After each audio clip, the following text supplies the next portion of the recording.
Welcome, welcome, welcome. Once again, I am welcoming all of you to this book that is Trading in the Zone by Sir Mark Douglas. We have already covered 7 chapters from this very book, and today we are going to continue with the eighth chapter. Like we will start from the eighth chapter onwards today. Okay, so what have we covered so far? Let's give a brief summary of that. So we have started with the road to success, fundamental and technical or mental analysis, like what exactly is the road to success, and then thereafter we learned about the lure and the dangers of trading, then taking responsibility, consistency, a state of mind, the dynamics of perception, the market's perspective, and the last chapter that we have covered in the last video is the trader's edge, thinking in probabilities, in which we talked about the the very idea that every trade can be a winner trade and a loser trade, and you need to make this as a part of your belief system. Okay, we all are very aware of this very fact, but at the same time we have to make sure that this is the part of our belief system and we are taking actions. That means when we are trading, we are acting accordingly. That means we have our predefined laws with us, we have our target with us, and when we are in a winning trade, how we are booking our target, how we are taking the profits out. So that will make us profitable in a longer run, right? That means it will make us consistent trader and consistently profitable trader, to be very precise. And that's the aim, right? If you're just here to win one or two trades, it completely, like, you can just enter in any trade, and if you're lucky enough, you'll get one or two good trade in your favor. But if you want to survive here, if you're taking it as a marathon and you're taking trying to take the profit out from trading in a longer time, like consistently and profitably, like you want to sustain your profitability, so for that you have to understand this very idea. Okay, so you have to understand that market works on probabilities. Okay, all right. Now, let's start with the chapter 8, working with your beliefs. Now, the task, in case if anyone is joining this, joining my channel for the first time or looking at my videos for the first time, and you have missed last 7 chapters, so there is this playlist already there by the name Trading Psychology or Trading in the Zone. You can enter and you can find out the previous chapters, go through them. And what exactly we are doing here, we are covering the book, and in between, we are trying to understand the trader psychology, or like what are the psychology, what kind of psychology you require to sustain in the market and ultimately become profitable for a longer period of time, how to become consistently profitable trader.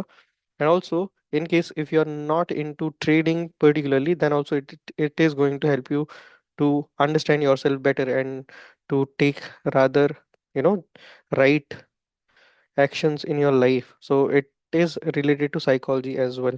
Okay. Now for traders, there is this extra point because we are going to take the example of the market. So then it is a plus point for you all. Okay. So let's begin. Working with your beliefs. Now the task before you is to properly integrate the 5 fundamental truths presented in chapter 7, sorry. We have covered it in the last uh, chapter, last video. Please go through it in case if you have missed it, in your mental environment at a functional level. To help you do that, we'll take an in depth look at beliefs, their nature, properties, and characteristics. However, before we do that, I'll review and organize the major concept presented thus far into a much clearer and more practical framework. What you learn from this and the next 2 chapters will form the foundation for understanding everything you need to do to achieve your goals as a trader. Defining the problem. All right. The most fundamental level, the market is simply a series of up and down ticks. Okay, let me just give me 1 second. Okay, I need to make a PPT where I will, you know, just hmm, just give me 1 second. Please go through the content in between.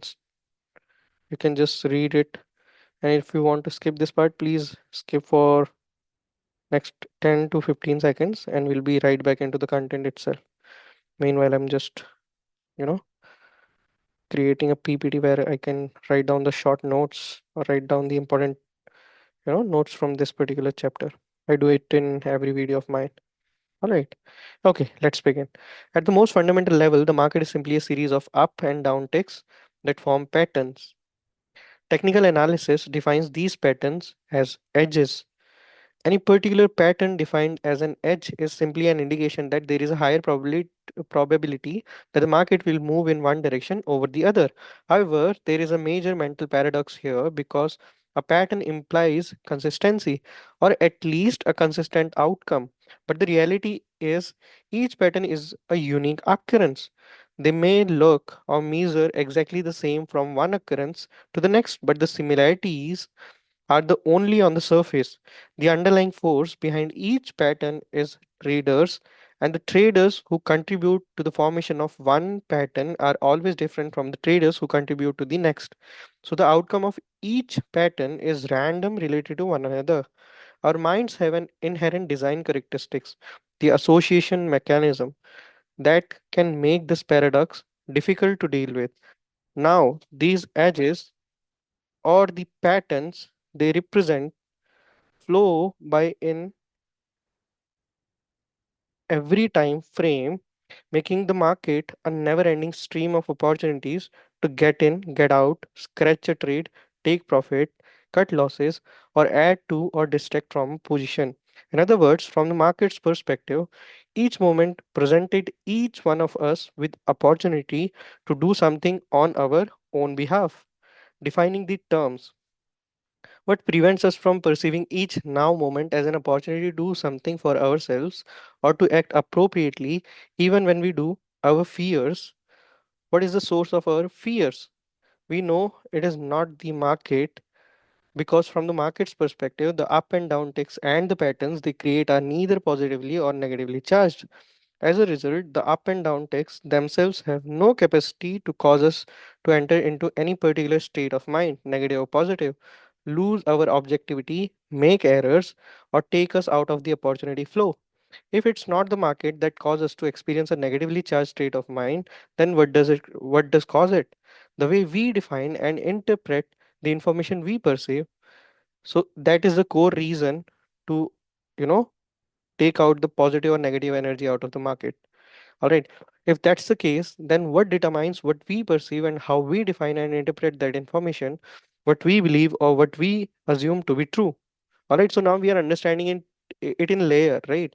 When you're in market, so market is just providing you with neutral information. We, from our mental framework, from our perception, we are putting our positive or negative sentiments to it, right? Then the next thing. So what I'm trying to say, let's say you entered, so that means you entered in a trade, you bought, you're an option buyer, you bought a position, let's say with some lot size, 5 or 6 lot size, you entered in a position, and the market is moving in your favor. That means for you it is a positive information, you are interpreting it as a positive information. But there must be some seller in the market, right? For him, the same knowledge, the same data can act as a negative information. So who are putting the values, who are putting the emotions, who are putting the meaning to the information provided by the market? Every individual trader, right? Market is providing the neutral information. Now, how we perceive it as positive and negative, it is defined by what? It defines by our beliefs, right? So that's what we are talking about. What we believes or what we assume to be true, that will help us to perceive the information in the market as positive and negative, and that will ultimately help us to stay in a trade or pick the right one or pick the right moment, pick the right entry, exit, and everything. All right. Our beliefs working in conjunction with the association and pain avoidance mechanism acts as a force on our 5 senses, causing us to perceive, define, and interpret market information in a way that is consistent with what we expect. All right. So at the root cause, it is our belief system that is making us act in a manner in a different way. Right. Okay, just give me 1 second. Now, I'm writing it down. Now it is fine. Hmm. What we expect is synonymous with what we believe or assume to be true. Expectations are belief projected into some future moment. Each moment from the market's perspective is unique, but if the information being generated by the market is similar in quality, properties, or characteristics to something that is already in our minds, the two sets of information, outside and inside, automatically become linked. In the previous chapters, we have already understood about the power of association, right? So that's what we are focusing on right now. Automatically become linked. All right. Now let's take a note of it. Hmm. When this connection is made, it triggers a state of mind, confidence, euphoria, fear, terror, disappointment, regret, betrayal, etc. that corresponds to whatever belief, assumption, or memory the outside information was linked with. This makes it seem as if what is outside is exactly the same as whatever is already inside of us. It's our state of mind that makes the truth of whatever we are perceiving outside of us in the market seem indisputable and beyond question. Our state of mind is always the absolute truth. If I feel confident, then I am confident. If I feel afraid, then I am afraid. We can't dispute the quality of energy flowing through our mind and body at a given moment. And because I know as an indisputable fact how I feel, you could say that I also know the truth of what I am perceiving outside of me in the same moment. The problem is that how we feel is always the absolute truth. But the beliefs that triggered our state of mind or feeling may or may not be true related to the possibilities that exist in the market at any given moment. Recall the example of the boy and the dog. The boy knew for an absolute fact that each dog he encountered after the first was threatening because of the way he felt when one came into his field of awareness. These other dogs did not cause him fear. His negatively charged memory, working in conjunction with the association with his pain avoidance mechanism, caused him fear. He experienced his own version of truth, although that did not correspond with the possibility that existed from the environment's perspective. His belief about the nature of dogs was limited relative to the possible characteristics and traits expressed by dogs. Yet, the state of mind he experienced every time he encountered a dog caused him to believe that he knew exactly what to expect from them. The same process causes us to believe that we know exactly what to expect from the market when the reality is there are always unknown forces operating at every moment. The trouble is, the instant we think we know what to expect, we simultaneously stop taking all the unknown forces and the various possibilities created by those forces into consideration. All right. The moment you decide, okay, you know the market very well and you're not looking at it objectively, then you are not looking at the market. It is supposed to be looked at. Okay. The unknown forces are other traders waiting to enter or exit trades based on their beliefs about the future. In other words, we really can't know exactly what to expect from the market until we can read the minds of all the traders who have the potential to act as a force on a price movement. Not a very likely possibility. As a trader, we can't afford to indulge ourselves in any form of I know what to expect from the market. We can know exactly what an edge looks, sounds, or feels like. And we can know exactly how much we need to risk to find out the edge that edge is going to work or not. Okay, so that is very very important. All right. So all you're doing in the market is just trying out the whatever edge you prefer. Generally nowadays it is termed as strategy also, right? Whatever strategy that you have, if it is working or not, for that you're taking your chance, and for that you are supposed to what, put some money as a risk. That is your predefined SL or predefined loss. And you're just checking if the edge is working in this particular trade or not. All right, without being emotionally attached to it. So that's how the professional traders also do the things. Now we can know that we have a specific plans as to how we are going to take profits if a trade works. But that's it. If what we think we know starts expanding to what the market is going to do, we are in trouble, and all that's required to put us into a negatively charged. us into a negatively charged I know what to expect from the market state of mind is for any belief, memory, or attitude to cause us to interpret the up and down ticks or any market information as anything but an opportunity to do something on our own behalf. What are the objectives? Ultimately, of course, making money is everybody's objective, right? But if trading were only a matter of making money, reading this book wouldn't be necessary. Putting on a winning trade or even a series of winning trades require absolutely no skill. On the other hand, creating consistent result and being able to keep what we have created does require skill. Making money consistently is a byproduct of acquiring and mastering certain mental skills. The degree to which you understand this is the same degree to which you will stop focusing on the money and focus instead of how you can use your trading as a tool to master these skills. What are the skills? Consistency is the result of a carefree, objective state of mind where we are making ourselves available to perceive and act upon whatever the market is offering us from its perspective in any given now moment. That means we are not getting attached to it emotionally, we are not putting values to it like we do, right? So, for an example, we are not thinking, okay, if this trade will give me this much money, then I'll be out of the market. Then you are having some expectation from the market and you are not looking at the market objectively, right? So, that's what we are trying to say when we are saying that certain skills are required. What are the skills that we are talking about? Looking at the market.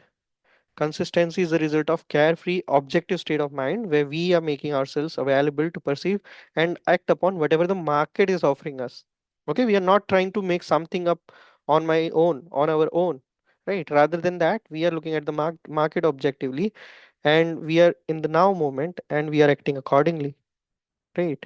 Okay, now moving ahead, next thing, what is a carefree state of mind? Carefree means confident but not euphoric. When you are in a carefree state of mind, you won't feel any fear, hesitation, or compulsion to do anything because you have effectively eliminated the potential to define and interpret market information as threatening. To remove the sense of threat, you have to accept the risk completely. Right? We learned that in the previous chapter also. Now we are repeating it again. This is very, very, very important. All right. Now you have to understand why it is very important because it will help you to look at the market objectively every single time, and that is a much needed skill you require as a trader. Okay, now moving ahead, when you have accepted the risk, you'll be at peace with any outcome. To be at peace with any outcome, you must reconcile anything in your mental environment that conflicts with the five fundamental truths about the market. What's more, you also have to integrate these truths into your mental system as core beliefs. What is objectivity? Objectivity is a state of mind where you have conscious access to everything you have learned about the nature of market movement. In other words, nothing is being blocked or altered by your pain avoidance mechanism. This is also very important, right? So many times I'm using this like you have to look at the market objectively, and objectivity is very much required and stuff. So that's what I meant. Every time I'm saying you have to look at the market objectively, and the objectivity is much needed thing if you want to become a successful trader and stuff, right? That means you are utilizing whatever you'll know about the market to the fullest without being emotionally attached to the outcome of whatever is coming out of it, right? Hmm. All right.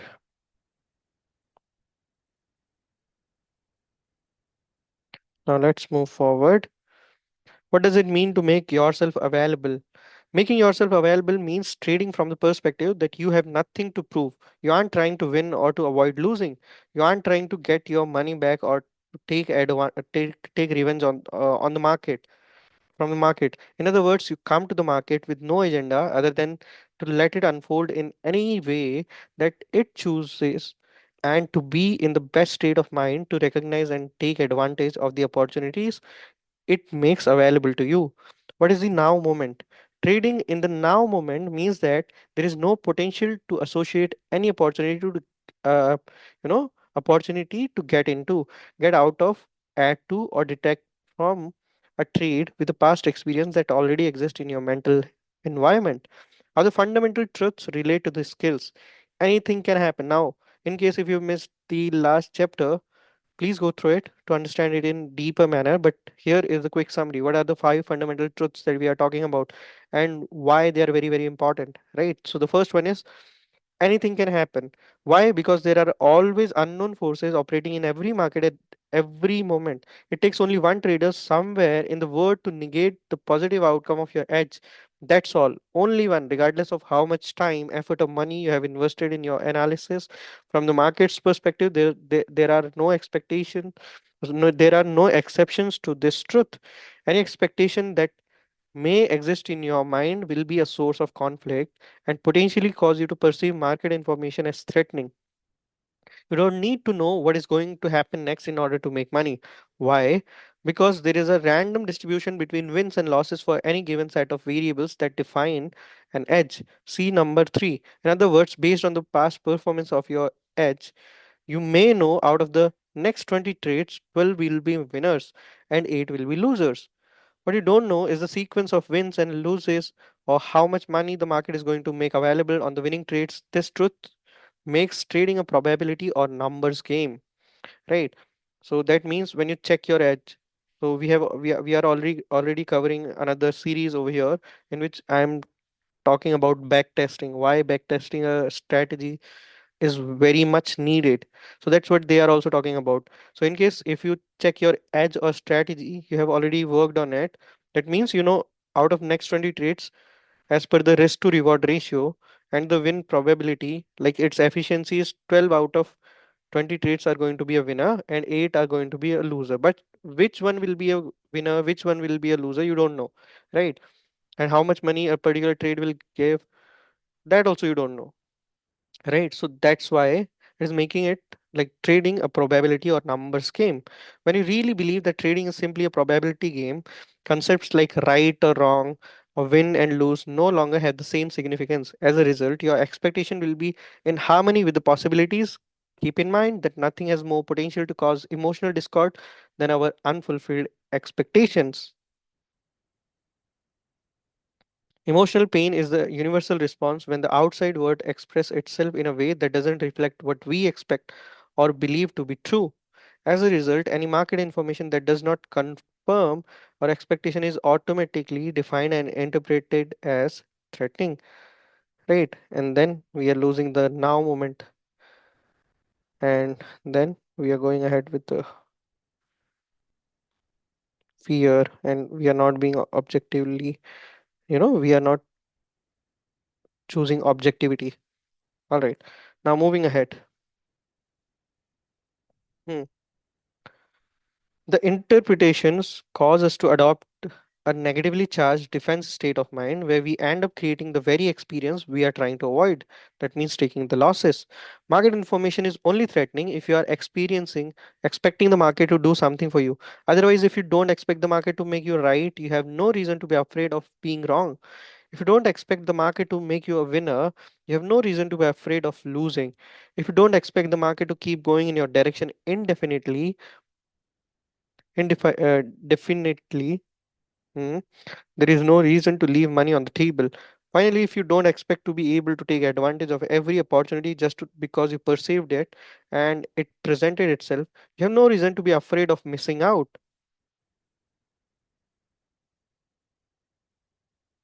This is also much needed thing because so many times there is this FOMO, especially when you see that the candle is going, very quickly and it got momentum and it is moving very fast in the upside, like it is making a green big bar candle. Then at that time you feel like this fear of missing out. But that's what we are trying to understand, right? If you don't expect to be able to take advantage of every opportunity just because you perceived it and it presented itself, you have no reason to be afraid of missing out. On the other hand, if you believe that all you need to know is the odds are in your favor before you put on a trade, how much it is going to cost to find out if the trade is going to work, you don't need to know what's going to happen next to make money on the trade, and anything can happen. Now if you follow these, now these are very important, right? Let me just, this is anything that you need to know, nothing more than that.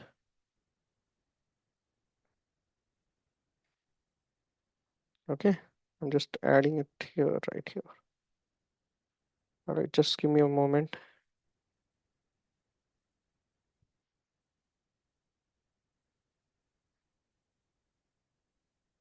All right,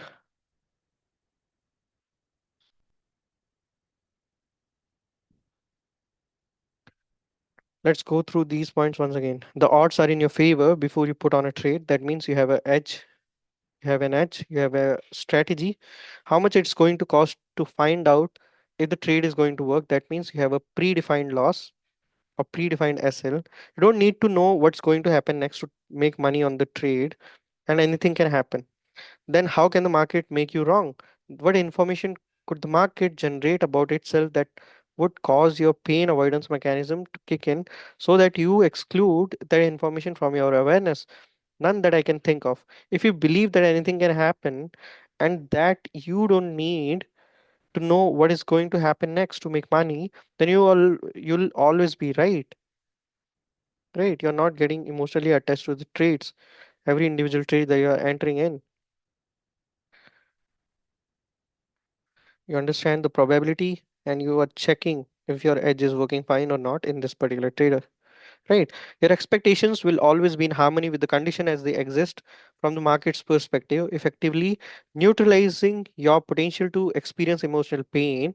By the same token, how can a losing trade or even a series of losers have the typical negative effect if you really believe that trading is a probability or a numbers game? If your edge puts the odds in your favor, then every loss puts you that much closer to a win. When you really believe this, your response to a losing trade will no longer take on a negative emotional quality. There is a random distribution between wins and losses for any given set of variables that define an edge. If every loss puts in without the slightest reservation or hesitation. On the other hand, if you still believe that trading is about analysis or about being right, then after a loss, you'll anticipate the occurrence of your next edge with trepidation, wondering if it's going to work or not. This in turn will cause you to start gathering evidence for or against the trade. You'll gather evidence for the trade if your fear of missing out is greater than your fear of losing, and you'll gather information against the trade if your fear of losing is greater than your fear of missing out. In either case, you will not be in the most conducive state of mind to produce consistent result. So you have to leave both of them, like fear of missing out and fear of losing as well. All right, you have to look at the market objectivity and you need to know that this is a universal fact that anything can happen in the market and just a probability game. So you're not getting attached to it emotionally, and it is nothing more than an indication of a higher probability of one thing happening over another. Strategy edge, what exactly it do? Creating consistency required that you completely accept that trading isn't about hoping, wondering, or gathering evidence on one way or the other to determine if the next trade is going to work. The only evidence you need to gather is whether the variables you use to define an edge are present at any given moment. When you use other information outside the parameters of your edge to decide whether you will take the trade, you're adding random variables to your trading regime.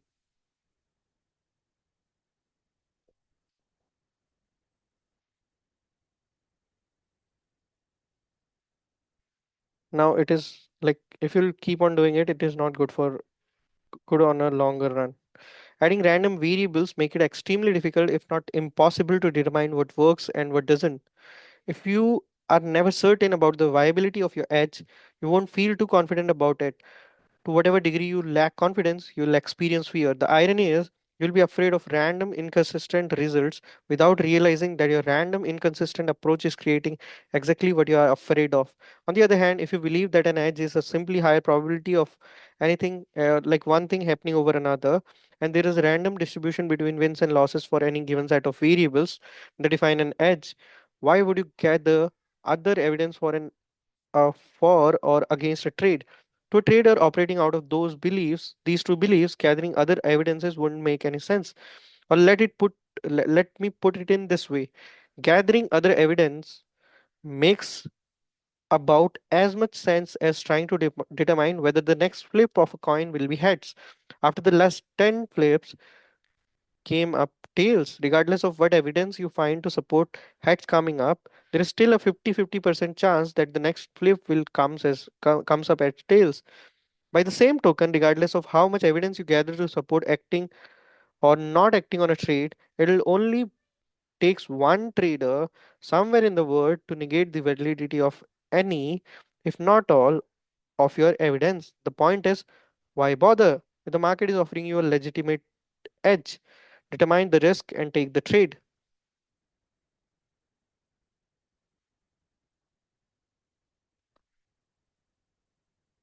Hmm, right, great. Now, the next one, the fifth point.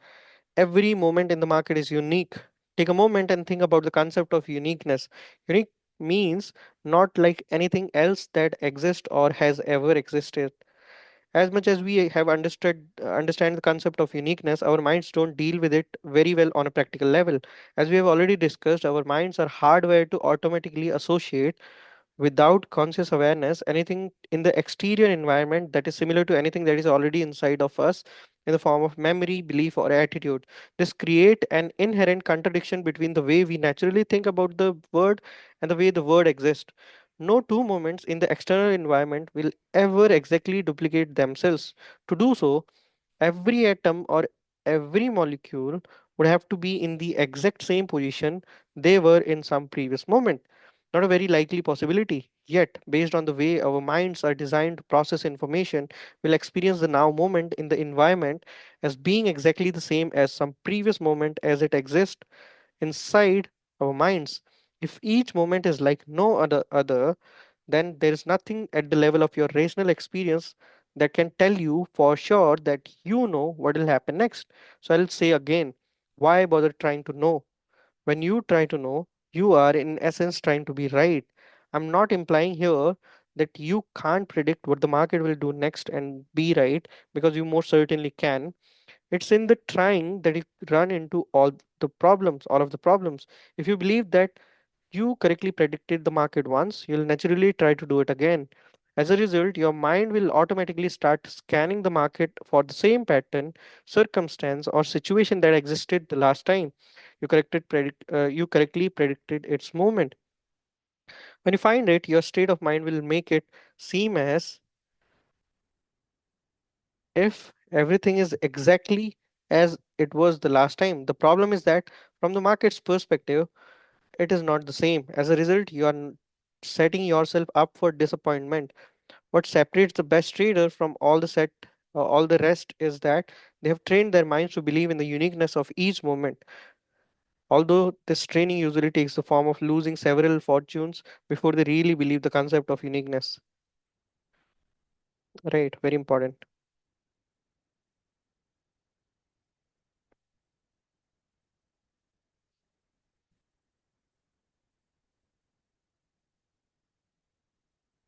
This belief acts as a counteracting force, neutralizing the automatic association mechanism. When you truly believe that each moment is unique, then by definition, there isn't anything in your mind for the association mechanism to link that moment to. This belief acts as an internal force causing you to disassociate the now moment in the market from any previous moment filed away in your mental environment. The stronger your belief is the uniqueness of each moment, the lower your potential to associate. The lower your potential to associate, the more open your mind will be to perceive that what the market is offering you from its perspective.